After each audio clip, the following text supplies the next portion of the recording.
오늘 우리에게 주신 하나님의 말씀 가져봅니다. 여호수아서 1장 10절에서 18절까지 말씀입니다. 여호수아서 1장 10절에서 18절까지 말씀을 제가 봉독합니다. 이에 여호수아가 그 백성의 관리들에게 명령하여 이르되 진중에 두루 다니며 그 백성에게 명령하여 이르기를 양식을 준비하라. 사흘 안에 너희가 이 요단을 건너 너희 하나님 여호와께서 너희에게 주사 차지하게 하시는 땅을 차지하기 위하여 들어갈 것임이니라 하라. 여호수아가 또 르우벤 지파와 갓 지파와 므낫세 반 지파에게 말하여 이르되 여호와의 종 모세가 너희에게 명령하여 이르기를 너희 하나님 여호와께서 너희에게 안식을 주시며 이 땅을 너희에게 주시리라 하였나니 너희는 그 말을 기억하라.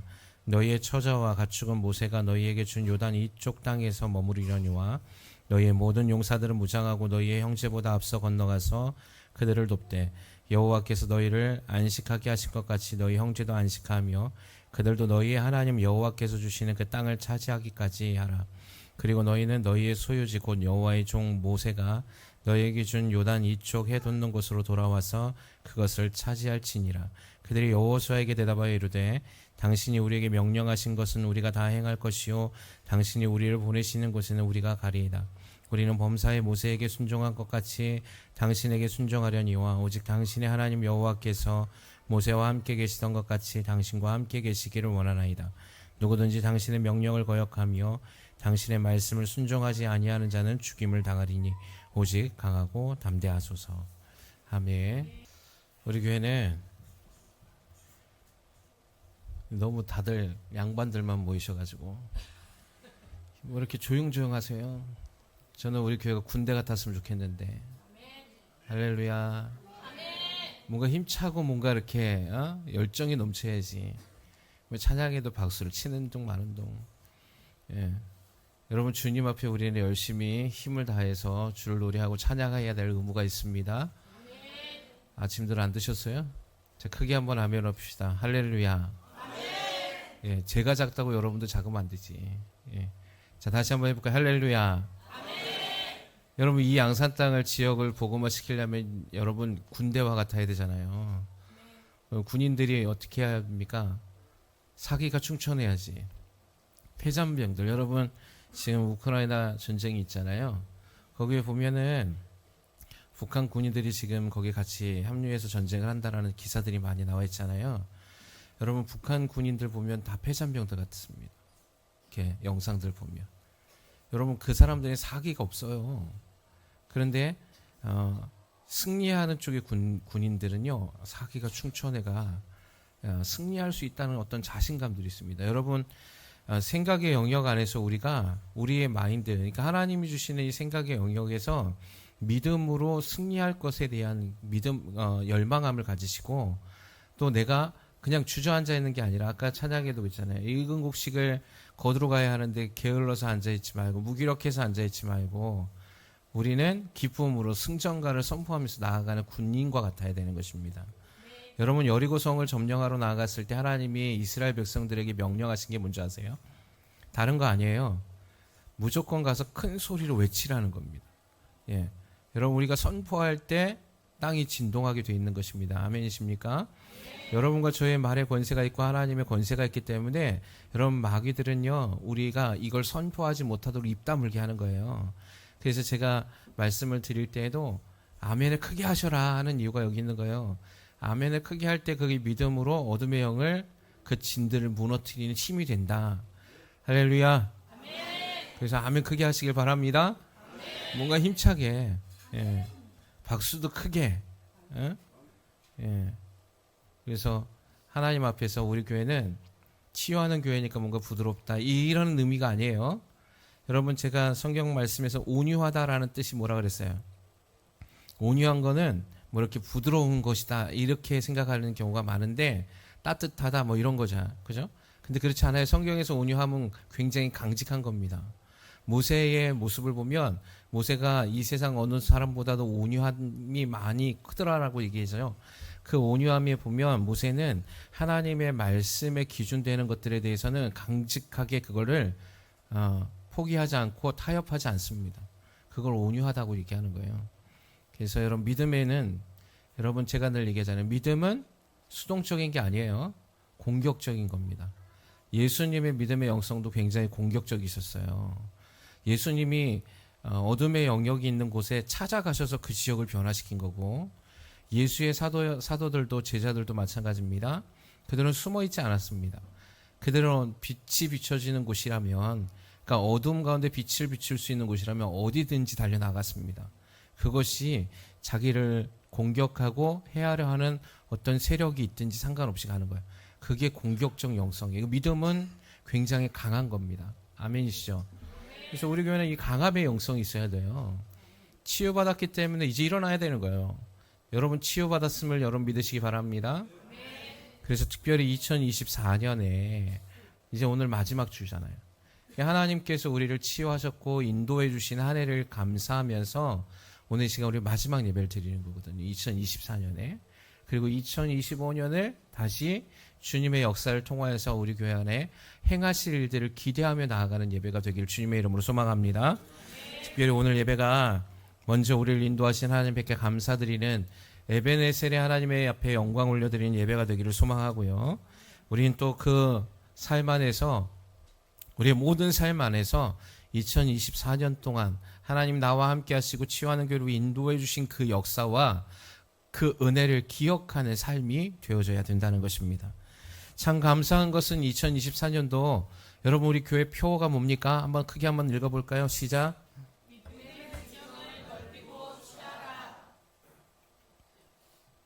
다시 크게. 이래갖고 취하겠어요? 자, 크게. 이 건물이 그냥 울릴 정도로 하셔야지. 자, 한번 크게 따라합니다. 시작. 네. 하나님께서 우리 교회에게 2024년에 주신 말씀이에요.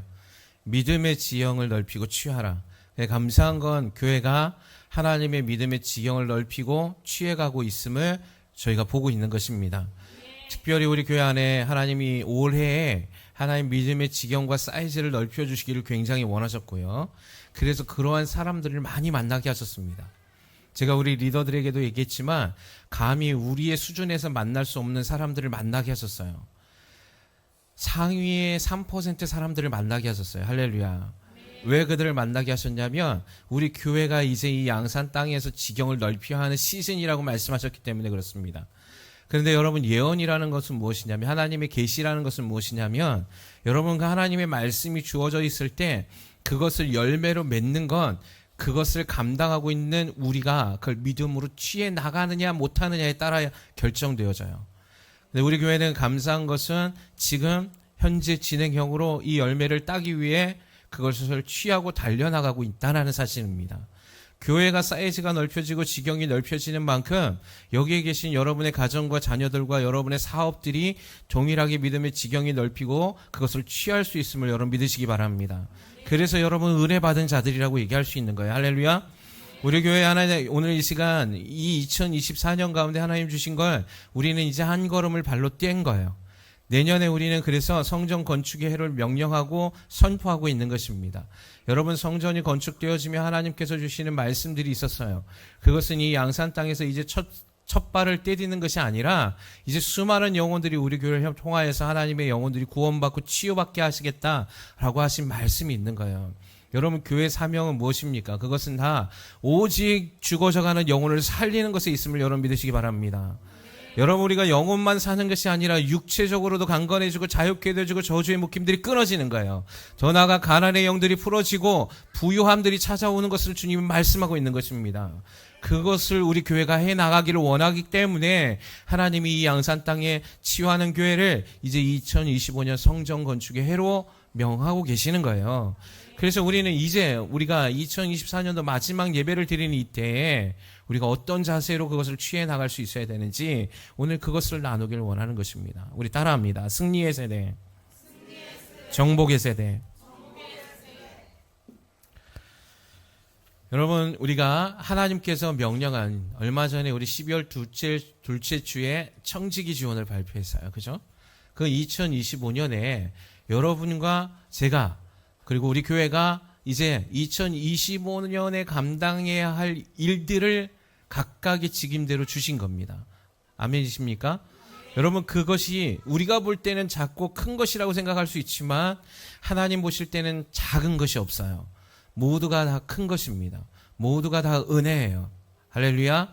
그래서 여러분들이 각각에 속해져 있는 그곳에서 하나님의 말씀을 따라서 그것을 취해 나갈 때 어떤 마음, 오늘 이 시간 정복의 세대인 승리의 세대인 여호수아와 그의 이 광야의 이 세대들처럼 믿음으로 달려나가줘야 된다라고 말씀하고 있는 것입니다.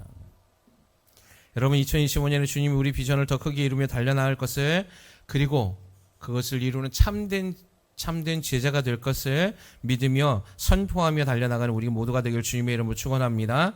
특별히 마태복음 25장에 보면 달란트에 대한 비유를 통하여서 주님 말씀하셨습니다. 각각의 재능에 맞게끔 은사들을 주셨고, 어떤 사람은 5달란트, 어떤 사람은 2달란트, 어떤 사람은 1달란트를 맡기고 떠나가죠. 그리고 돌아왔을 때에 우리가 잘 알듯이 5달란트, 2달란트 받은 사람은 칭찬을 들었고 1달란트 받은 사람은 책망을 들었습니다. 이유는 그가 그 1달란트 받은 것을 땅에 묻어두고 아무것도 하지 않았기 때문에 그는 책망을 들었더라라고 얘기하고 있는 거예요. 참 재미있는 연구 결과가 있는데, 스탠포드 대학에서 20년 동안 연구했던 한 연구 결과물이 있습니다. 그게 뭐냐면 성공에 관한 법칙이었어요. 그러니까 20년 동안에 사람들을 연구한 겁니다. 어떻게 연구했냐면 20년간 각 분야에서 최고의 1위 자리를 차지했던 사람들을 연구했어요. 그랬더니 그들의 삶에 공통적인 패턴들이 있다는 것을 알게 됐습니다. 어떤 한 지도자가 공예 강사인데요. 이 공예 강사가 학생들을 대상으로 수업을 진행하고 평가를 이렇게 하기를 얘기했어요. 2그룹을 나눠서 A그룹과 B그룹을 나눈 다음에 작품을 평가해서 학점을 주겠다라고 얘기했습니다. A그룹에는 어떻게 기준을 제시해 줬냐면, 무조건 이 학기가 마칠 때까지 많은 작품을 낸 사람에게는 A 학점을 주겠다. 즉 50개의 작품을 낸 사람에게는 A 학점을 줄 거고 40개를 낸 사람들에게는 B 학점을 주겠다라고 얘기했어요. 이걸 A그룹으로 만들었어요. 그 다음에 B그룹에게는 이렇게 학점을 제시해줬어요. 어떻게 했냐면 B그룹에게는 양이 아닌 질로 평가하겠다는 거예요. 즉 한 학기 동안에 너희가 만든 작품 중에서 최고로 잘된 작품 1점을 내면 그것으로 평가해서 정말 잘 만든 사람에게는 A 학점, 그리고 그 순위대로 B 학점, C 학점을 주겠다라고 얘기했어요. 자, 한 학기가 지난 다음에 작품의 결과물들을 발표했는데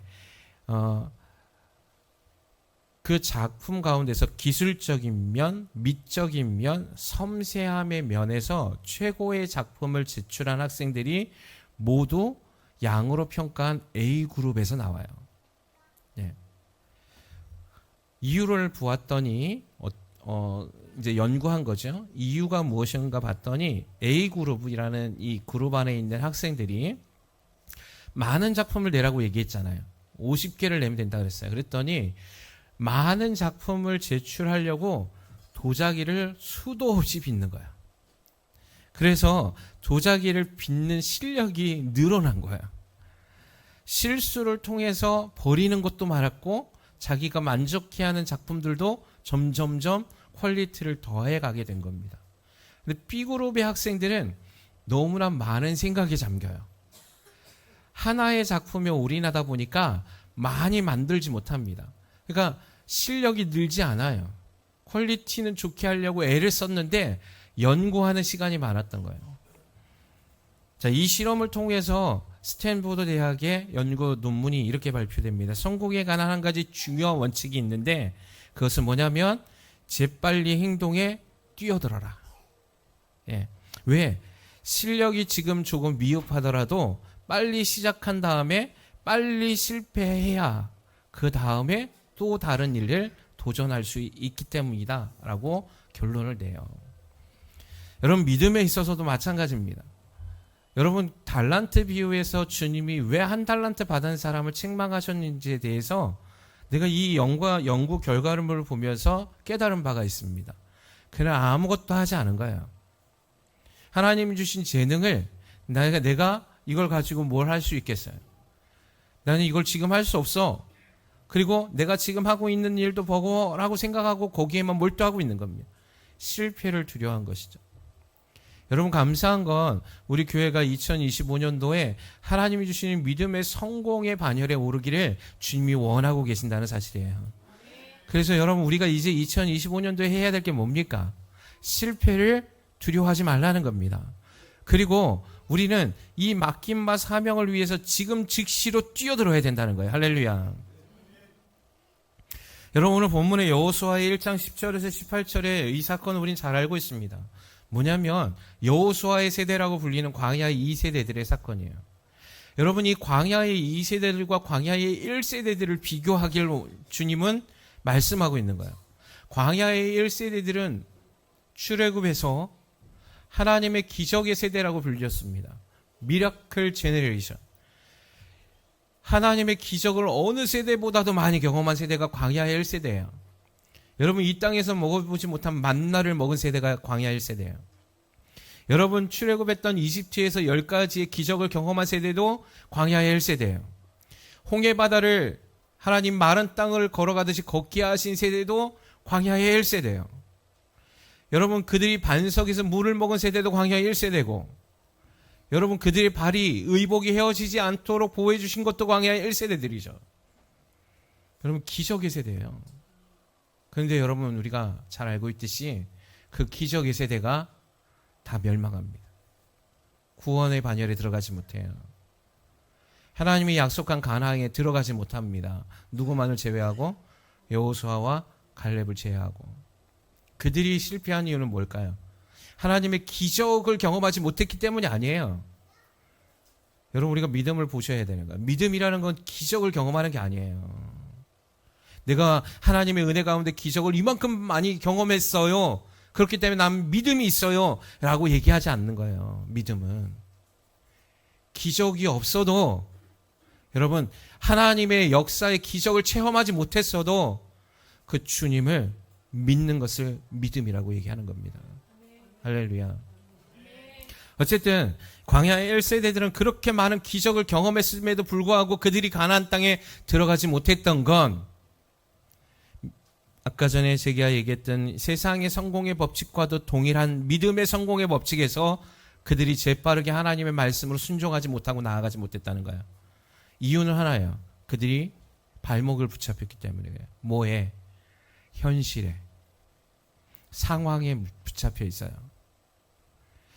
여러분 때로는 우리가 볼 때 우리 성전 건축이 야 이거는 불가능해 보인다라고 생각할 수도 있어요. 그래서 우리는 계산합니다.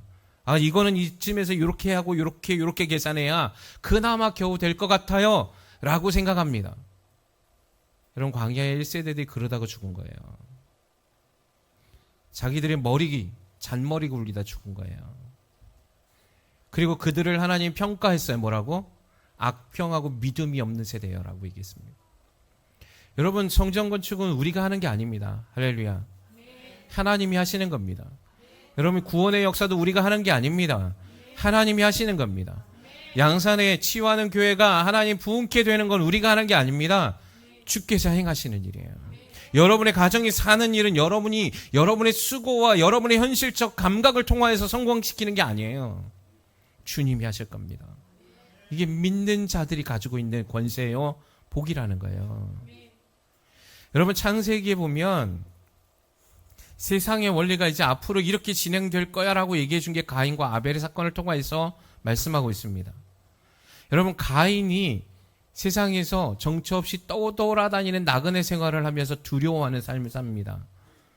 그가 두려워했던 건 첫 번째 자기를 누군가 해하려 하는 두려움이 있었고요. 두 번째는 두려움이 뭐냐면 무엇을 먹고 살아야 되는지에 대한 두려움이었어요. 여러분 가인은요 범죄했기 때문에 성경의 창세기에 뭐라고 얘기하고 있습니까? 땅이 가인을 저주했더라 라고 되어 있습니다. 그래서 가인이 원래는 어떤 직업을 갖고 있었어요? 농사 짓는 사람이죠. 여러분 이때 농사를 짓지 않으면 죽어야 됩니다. 그런데 그 농사를 짓던 사람이 지금까지 평생의 삶을 농사만 지었던 사람이 범죄함을 통하여서 더 이상은 땅이 가인에게 열매를 내주지 않습니다. 아무리 농사를 지어도 먹을 게 없는 거예요. 여러분 가인에게 큰 충격이었습니다. 죽음의 위협이 다가온 거예요. 그러니까 가인이 뭐 했습니까? 가인이 선택할 수 있는 건 한 가지밖에 없는 거예요. 왜? 자기가 죽어라 농사 지어요? 지을 수 없어요. 그러니까 이 가인이 생각해낸 거 한 가지죠. 남의 음식을 빼앗는 겁니다. 그래서 가인은 정처 없이 떠돌아다녀요. 이쪽에서 빼앗고 저쪽에서 빼앗고. 왜? 자기 가족 살아야 되거든요. 먹을 게 없으면 죽으니까. 그렇기 때문에 두려운 거예요, 세상이. 여러분, 이 원리가 지금 이 시대를 살아가고 있는 이 시대 가운데서도 동일하게 일어나고 있습니다. 세상의 법칙은 이렇게 갈 거라고 성경은 이미 창세기 때부터 얘기했어요. 여러분이 무엇을 먹을까 마실까 입을까에 대한 두려움이 있다면 여러분, 우린 가인과 같은 삶을 사는 거예요. 그러나 하나님이 선택한 하나님의 자녀들에겐 이 원리가 적용되어지지 않는다고 얘기하는 겁니다. 그래서 마태복음 6장에도 주님이 이렇게 얘기한 겁니다. 너희가 무엇을 먹을까 마실까 입을까 염려하지 말라. 이는 다 이방인들이 구하는 것이다. 할렐루야. 왜? 그들은 그렇게 살아야 되니까. 그럼 왜 믿음이 없는 너희요? 너희는 그렇게 살지 않아도 된다는 겁니다. 너희를 입히고 먹이시는 하나님의 역사를 보라는 겁니다. 공중에 나는 새를 보라는 겁니다. 들에 핀 백합화를 보라는 겁니다. 그걸 먹이고 입히시는 분이 너희 하나님이 아니냐? 왜 믿음이 없느냐? 하물며 너희일까 보냐? 이 믿음이 적은 자들아. 이렇게 얘기했죠. 사랑하는 취하는 교회 성도 여러분, 우리에게 있는 그 모든 삶의 영역은 주님이 책임져 주십니다. 그렇기 때문에 우리는 이제 무엇을 바라보아야 되냐면 믿음으로 보는 거예요. 믿음으로. 현실을 보는 게 아니에요. 가나안 땅에 있는 거인족을 보는 게 아니에요. 네피림 자손들을 보는 게 아니에요. 아낙 자손을 보는 게 아니에요. 그 땅이 기름지고 그 땅이 젖과 꿀이 흐르는 땅이라는 것만 보는 거예요. 하나님이 명령하신 이 땅을 취하는 것만 보는 거예요. 정복하고 승리하며 나아가는 세대가 되라고 말씀하고 있는 거예요. 그게 지금 우리가 해야 할 일들이거든요. 근데 우리가 그걸 안 하고 현실에 안주해 있습니다. 두려워합니다. 무서워합니다. 돈 떨어지면 내 자녀는 어떻게 키울까? 오늘 하루 일하지 못하면 나는 어떻게 살아갈까? 두려워합니다. 먹고 마시고 입는 문제 해결되지 못하니 두려워하는 거예요. 주님이 이 땅 가운데 오셔서 제일 먼저 해주신 게 무엇입니까? 주님이 가난하게 되시면 무엇입니까? 우리를 부하게 하려 하심이라고 말씀하셨어요.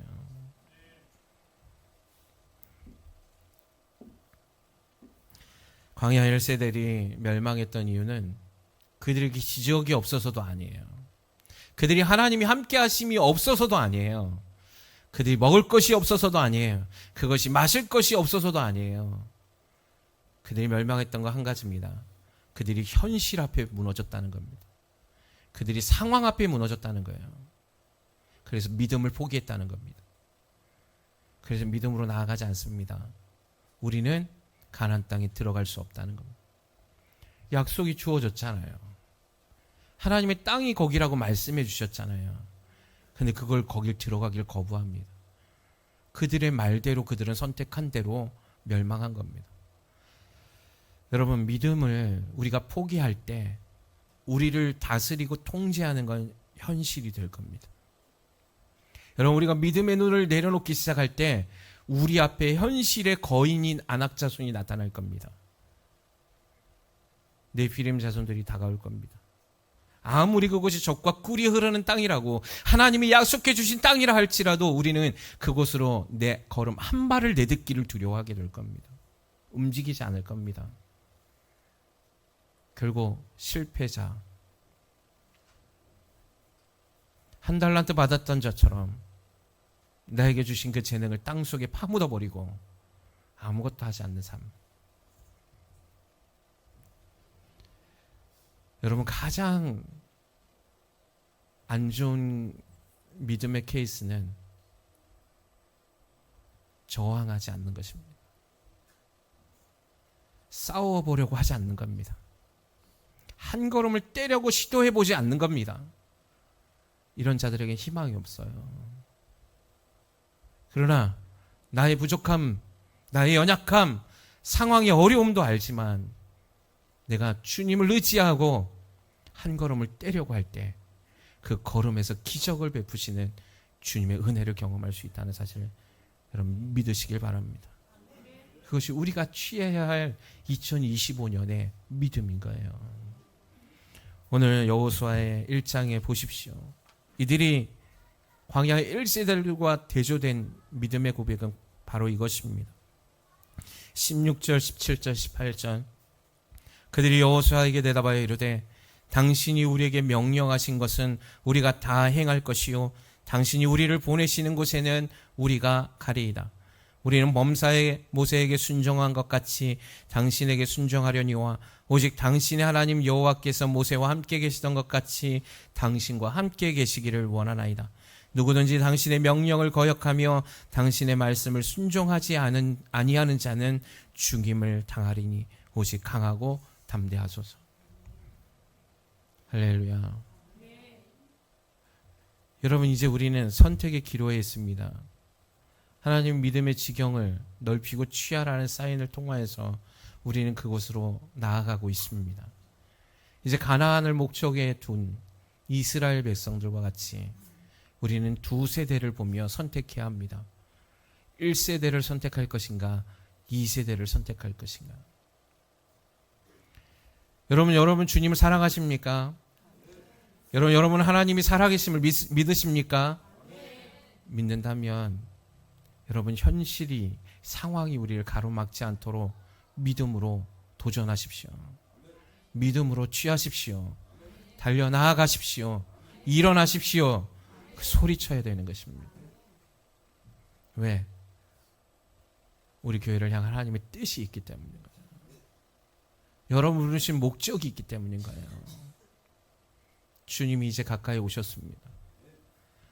이제 주님 맞이할 날이 이제 얼마 남지 않은데 여러분 우리가 주님 앞에 섰을 때 과연 잘했다 칭찬 듣는 충성된 종이라 여러분 주님 말씀하셔야 되지 않겠습니까? 취하는 교회를 내가 세움을 내가 기뻐하노라 라고 말씀하셔야 되지 않겠습니까? 내가 이 교회를 세움을 후회한다라고 말하는 것 이것만큼 불행한 건 없는 거예요. 가룟 유다가 주님의 제를 부름받았지만 주님이 마음에 한탄하시면서 얘기하셨잖아요. 이가 오히려 태어나지 아니했던 것이 오히려 더 복된 일이었습니다. 가슴 아파하시면서 얘기했잖아요. 여러분 이러한 일들이 일어나서는 안 되는 거예요. 기적은 여러분 하나님은 기적의 나라요 기적이죠. 초자연적인 세계죠. 여러분 이 기적은 여러분 우리가 잘 알고 있습니다. 기적을 뭐라고 기적이라고 부릅니까? 일반적인 수준에서 일어나는 일들이 아닌 걸 기적이라고 얘기하는 겁니다. 우리의 사고로 우리의 지혜로 우리가 경험해왔던 경험으로 일어날 수 없는 일이 일어나는 걸 기적이라고 얘기하는 겁니다. 하나님의 나라는 기적의 나라요. 우리는 기적의 세대인 것입니다. 그래서 죽은 자가 살아남을 믿는 겁니다. 우리는 그래서 부활의 소망을 가지고 살아가는 겁니다. 우리는 저 천국에서 하나님의 나라의 영원한 영생을 얻을 것을 믿으며 나아가는 것입니다. 그리고 또한 2025년에 치유하는 교회를 통해서 하나님이 행하실 일을 믿는 것을 기적이라고 얘기하는 겁니다.